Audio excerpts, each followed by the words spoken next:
I don't want to hear anything about the bonnet unless you're going to tell me it looks awesome.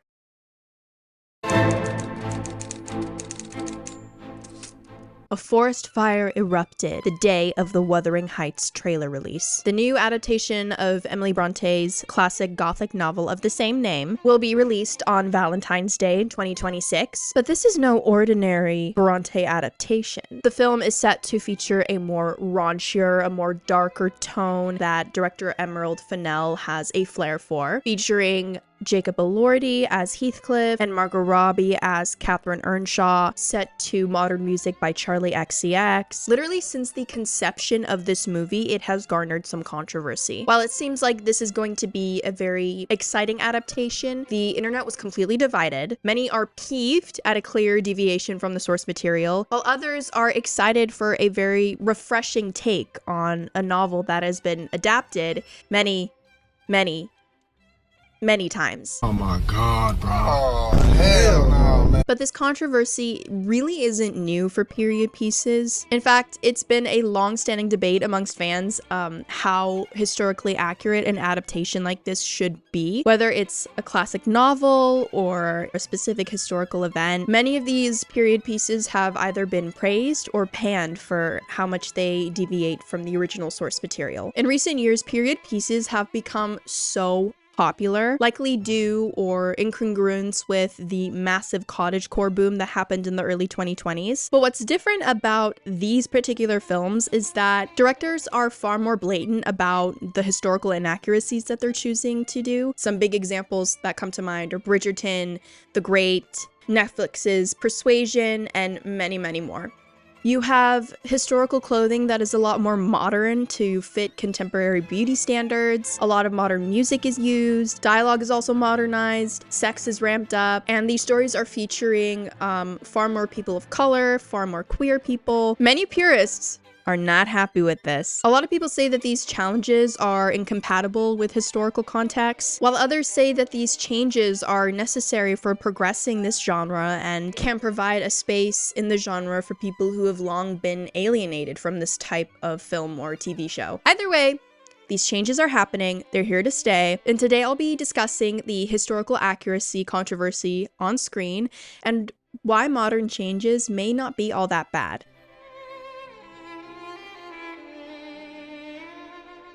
Okay, so like, what is a period drama? A period drama, according to the dictionary, is a television or film production set in a particular historical period and categorized by the use of costumes, sets, and props that are typical or evocative of the era. So period pieces have existed since like the dawn of the film industry. In unfortunate news, the first period piece that was ever created was 1915's Birth of a Nation. This is a propaganda film which garnered much hatred over time for its incredibly racist representation of Black people and its glorification of the Confederacy.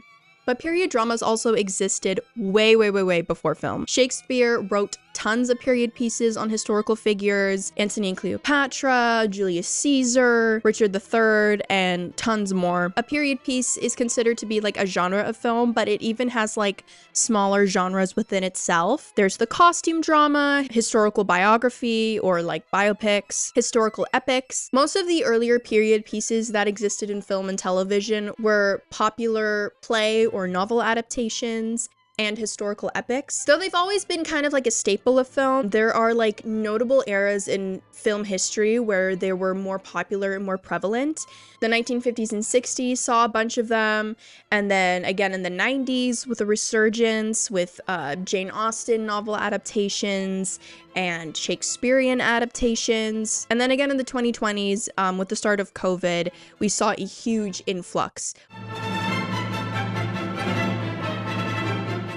To understand the period piece like appeal with modern audiences, we have to understand like why production design is so important. The more modern influences that these films have, the less likely we're able to engage with that kind of escapism within the story. Costume is extremely important. It tells us a character's social class, gender identity, when and where they are, and even like the political norms of the time. In terms of dialogue, a lot of literary adaptations such as Pride and Prejudice, Wuthering Heights, they can just kind of be pulled directly from the books that they're from, especially when it comes to Shakespeare adaptations. It's kind of like sacrilege to do an adaptation of like Hamlet or Macbeth and not use the original dialogue from the play.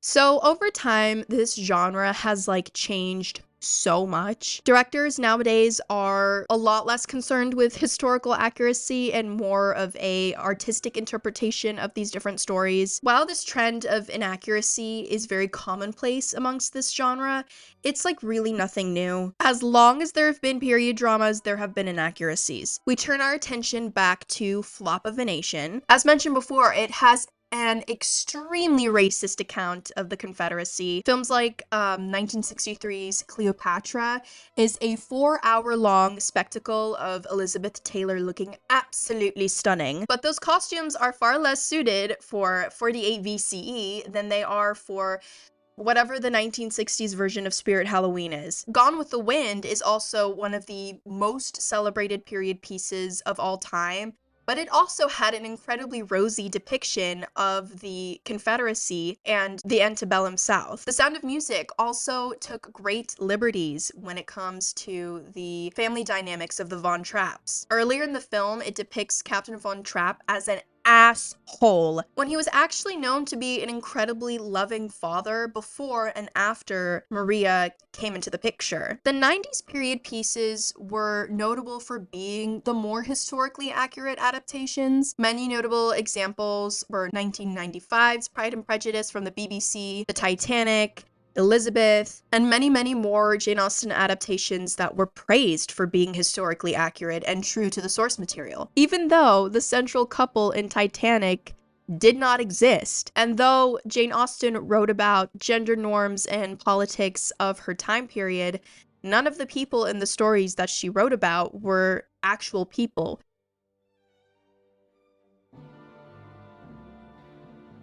So, like, why does historical accuracy matter? Well, why would we set a movie in a particular time period when there's, like, very little indication that we're actually in that time period? A huge appealing part of this genre is the sense of immersion and escapism. But it doesn't help to just shove Olivia Colman in a corset and call it a day. Look at me!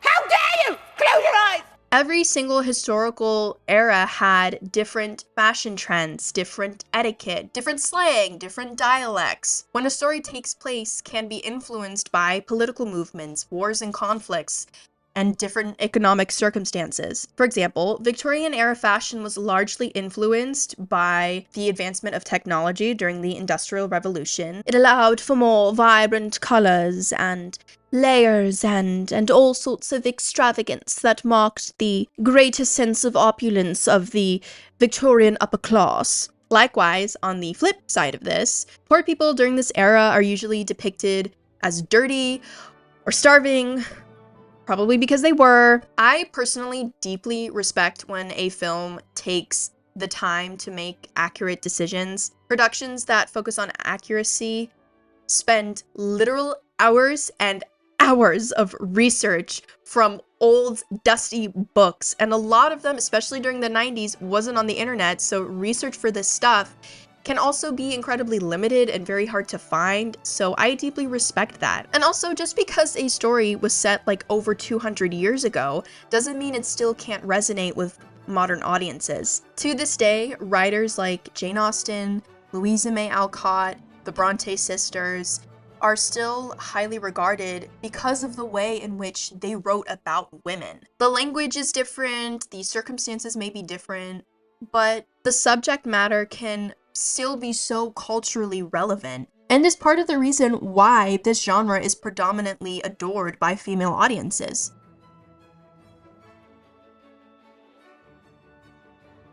As much as I love a good historically accurate genre down to like minute details, historical accuracy at all cost may be a deterrent for some people. Dialogue has been a barrier for enjoyment. It can honestly be kind of exhausting because of how complicated it is and how much like doublespeak there is, and they're all speaking in code to one another. Costume can also be a bit of a deterrent as well.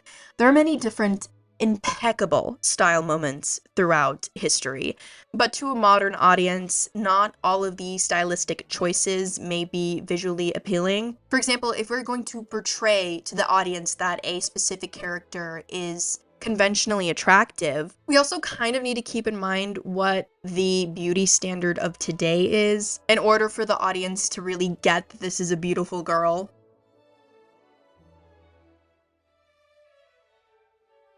Many people argue that representation of minorities in upper class positions ruin the sense of immersion for the time period, while others argue that it can be disrespectful and erase a very important part of history. While I do think there is some truth to that, I think including minorities in this genre, not just as people who are there to just like suffer, is imperative. Many people have voiced for so long that they have been completely excluded and alienated from this genre. For people of color, they've usually been depicted as servants or enslaved people. Queer people have voiced their frustration because of how often period dramas love to make their queer characters suffer, which is crazy considering Hollywood's history. From 1930 to 1968, the Hays Code of Hollywood dictated pretty much all of what was being showed on screen. It essentially completely limited people of color's roles to servants, entertainers. Interracial relationships were completely banned. And as for queer characters, since Hollywood had the stance that queerness was a form of sexual deviance, the queer characters almost always had some sort of very brutal punishment for being queer. Do I think this modern criticism is a resurgence of the Hays Code? No. But I do think we should always be careful when wanting to limit who can play what on screen. But the vibe has just got to fit. Netflix's Persuasion, as I mentioned before, was kind of like meme-ified because many people were saying that Dakota Johnson has an iPhone face and did not like fit the vibe for the Regency period. It just kind of goes to show that these highly coveted roles don't really need to go to any specific type of person. At its core, it's about the character, it's about the acting, it's about the vibe, and that's really what should matter at the end of the day. So we shouldn't limit who can play these roles when there are so many talented actors and actresses who haven't gotten the chance simply because they're queer, or because they're a person of color, or even if they're not the right gender.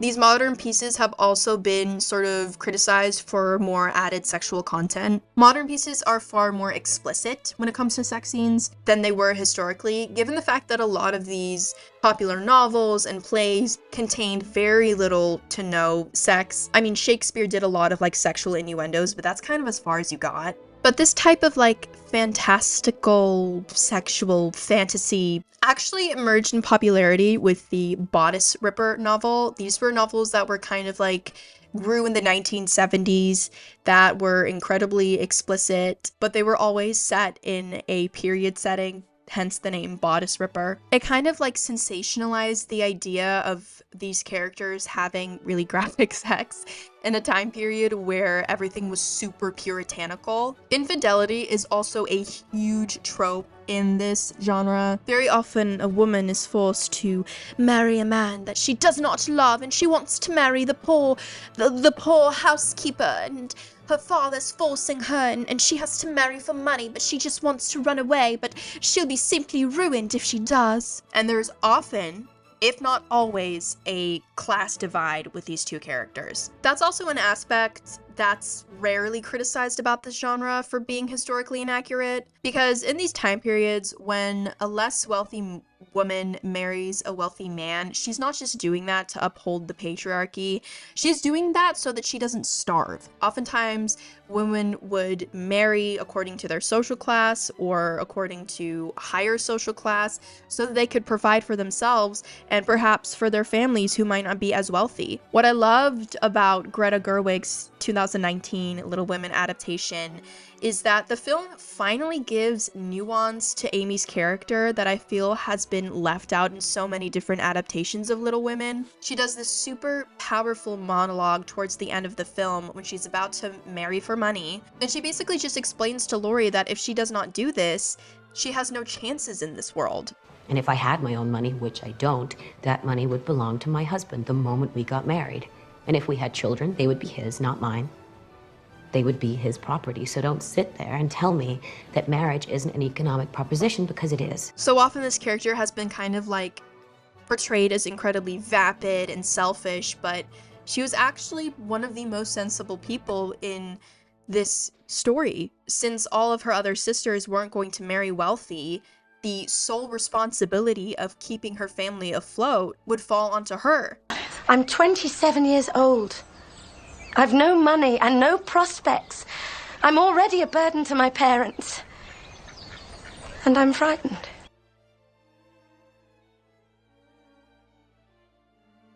As I mentioned before, not all changes to the source material are equal, but I think the most important thing is this in service to the story and the characters? Some anachronistic choices can actually be good and fitting for our modern sensibilities. I will be providing some examples to show you what I mean. 2012's Anna Karenina, with costumes designed by Jacqueline Duran, are slightly evocative of 1870s Russia. It features similar silhouettes, similar color palettes. However, the costumes largely deviate in terms of like fabric choices, accessories, hair, makeup, jewelry, and is overall pretty historically inaccurate for the time period. But why does this work for and not against the story? Well, this production is almost entirely set on a stage, as though we were watching a play. It speaks to how lavish and performative the Russian upper crust was at the time. It also shows how Anna feels scrutinized and that she has eyes on her at all time, and how she can't escape to the life that she actually wants with Aaron Taylor Johnson. And so choosing to have costumes that are more artsy and high fashion would be appropriate, considering this adaptation decided to go for a more artsy route. Also, Aaron Taylor Johnson. And did I mention Aaron Taylor Johnson? I don't think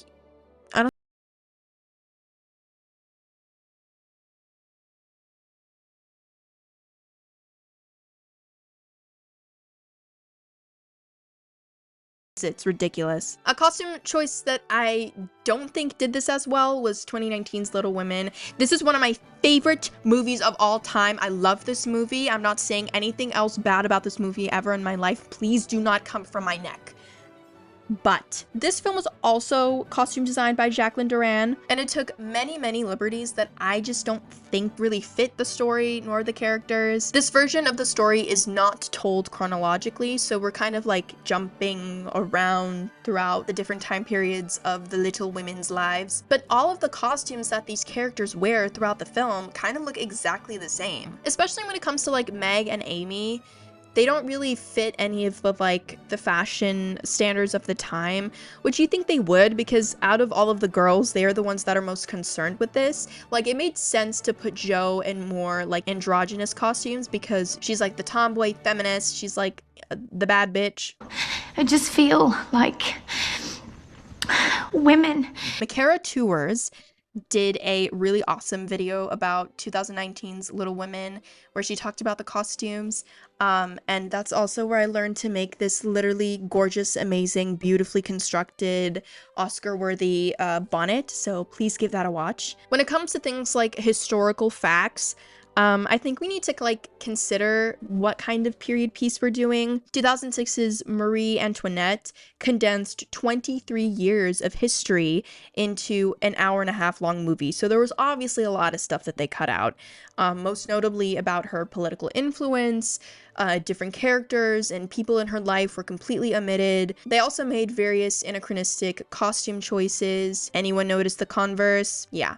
Did I mention? Did you know that there were Converse? Did you know that? Did you notice it? This story emphasized a different portrayal of Marie Antoinette that contradicts much of what people associate her with. For example, through Sofia Coppola's flair for the artsy and dramatic, we really get a larger sense that Marie was completely isolated, sheltered, completely out of her depth. But whether this portrayal was accurate to her actual circumstances or not, this story really sought to give her a more like nuanced and empathetic look into her life. She's often been noted as a huge scapegoat for France's political instability. Whereas a film like Schindler's List, this is a far more brutal and intense film that requires a lot of delicacy, and so a film like this would be far more scrutinized for being historically inaccurate. It's received a lot of praise, but also a lot of criticism for its portrayal of Oskar Schindler. Many people claiming that he didn't really actually care about saving Jewish people from genocide, he just wanted to continue production.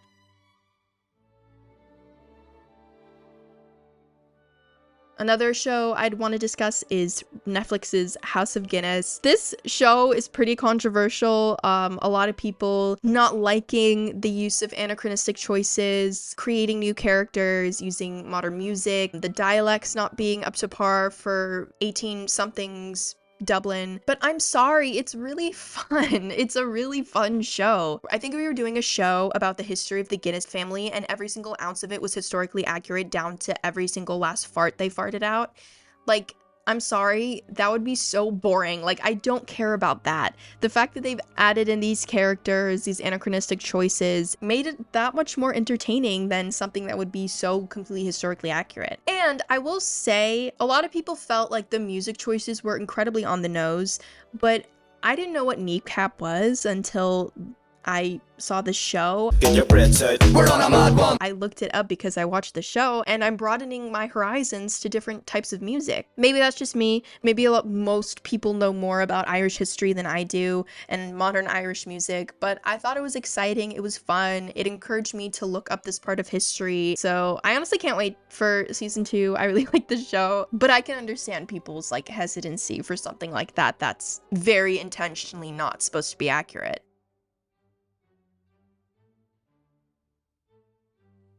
So what are my thoughts on the upcoming Wuthering Heights adaptation? So I think it's gonna be a good movie. I think it's gonna be fun. I think it's gonna be sexy and entertaining. Do I think it's going to be the best Bronte adaptation? I don't know. As you may or may not know, the story of Wuthering Heights was very controversial at its time.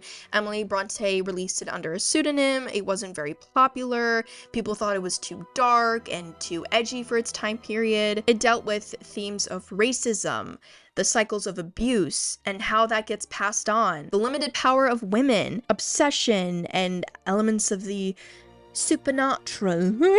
Given recent reactions from test audiences and what Emerald Fennell has actually said about this movie, I don't think Emerald Fennell is gonna be diving into any of these themes, and by choosing to kind of sidestep what made this story so compelling, just to focus on their sexual chemistry, in my opinion, a sort of fundamental misunderstanding of what Wuthering Heights really is. It's also disappointing that they once again decided to cast a white person as Heathcliff, even though in the book he is explicitly a person of color. That's something that they've been doing for like almost all of the Wuthering Heights adaptations, so I mean, what can you expect? But this movie doesn't come out until February. I might have a completely different take once it comes out. I'm open to it. And whatever it is, it looks fun. It looks interesting. We'll see how it goes. I think there is room for many different types of period pieces, whether they're incredibly historically accurate or they choose to make changes. I think at its core, research is really important, understanding your audience is important, understanding the tone is important, and understand also that this isn't strictly like educational. It can be, but it's not. If you want to learn about the French Revolution, don't watch Marie Antoinette, like read a book. Let me know in the comments what your favorite period piece is. Do you prefer something that's more historically accurate or something that takes more liberties? What do you think about the upcoming Wuthering Heights? Please remember to like and subscribe and say nice things about the bonnet. And yeah, that's all I have today. Thank you guys so much for watching. Have a lovely rest of your day. I hope you eat some good fruit today. I hope you eat a very juicy apple today. It's apple season. Get yourself an apple. Talk to you later. Bye!